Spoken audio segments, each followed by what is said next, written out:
Well, we're coming up on 3 weeks since 8 tornadoes tore through Middle Tennessee and southern Kentucky, leaving devastation and 7 lives lost.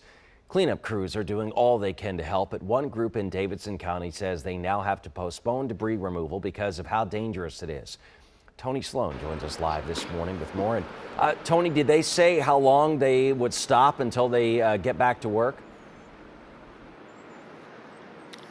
Well, Ben, Hands on Nashville says it'll at least be for the rest of this week. So they're planning to start back working on Tuesday, January the 2nd. They say this comes with overwhelming support from the community, volunteers, the Office of Emergency Management, and other partners. Now, they say they're postponing this work for 2 reasons. Specialized help is needed for clearing large or dangerous trees in some of the areas, so they're working to get the tools and the assistance needed to help get those taken care of. And second, some homes are rental properties, so permissions are needed from homeowners before they can move forward.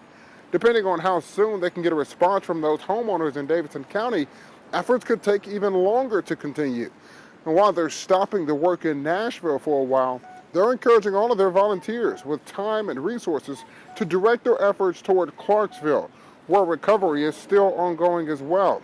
Now, if you're a homeowner in Nashville who has been impacted by the destruction, you should look out for a call from emergency crews working to try to get your property cleared.